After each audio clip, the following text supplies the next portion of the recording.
Nusantara punya beragam jenis makanan. Jumlahnya tidak terhitung. Di satu daerah saja ada banyak makanan dengan rasa dan bentuk yang berbeda-beda. Bila dihitung satu persatu dan dari semua daerah digabungkan, entah akan ada berapa banyak jenis makanan di bumi pertiwi ini.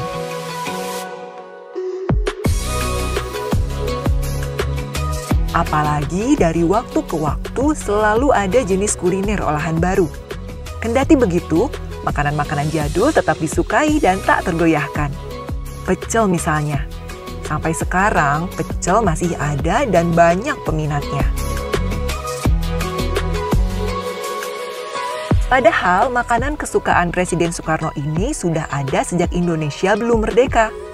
Murjito Garjito, ahli gastronomi UGM, seperti dilansir Kompas, menjelaskan, berdasarkan sumber babar Tanah Jawi, pecel yang berasal dari Yogyakarta ini pernah disuguhkan kepada Sunan Kalijaga saat bertemu dengan Ki Gede Pamanahan.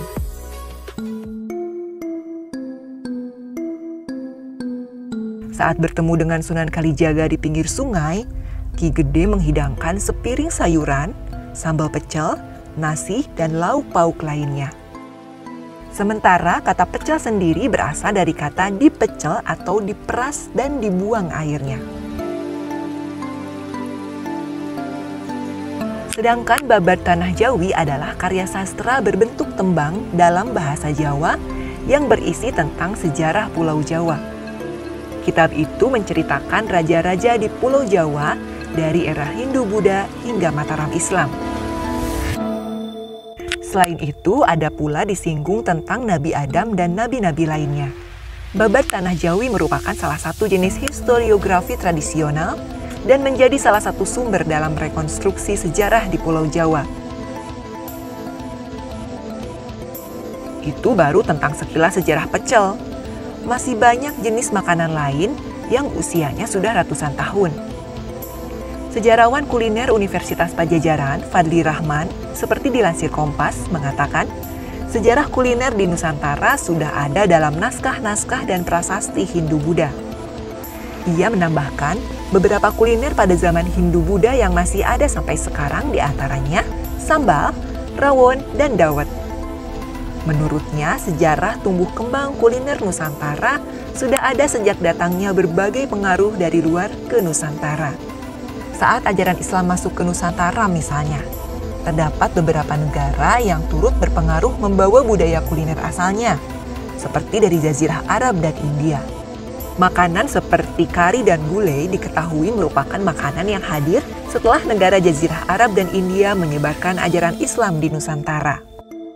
Bukan hanya itu, kuliner di Indonesia juga ada yang merupakan hasil asimilasi budaya Eropa. Setelah orang Eropa datang ke Nusantara, jenis makanan di Nusantara semakin bertambah banyak. Semula hanya ada pecel dan semacamnya, setelah datang orang Eropa jadi ada perkedel, sop, dan juga bistik.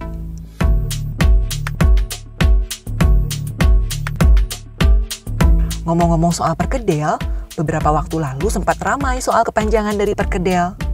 Banyak yang percaya bahwa perkedel adalah akronim dari Persatuan Kentang dan Telur. Benarkah? Sepintas nampak benar.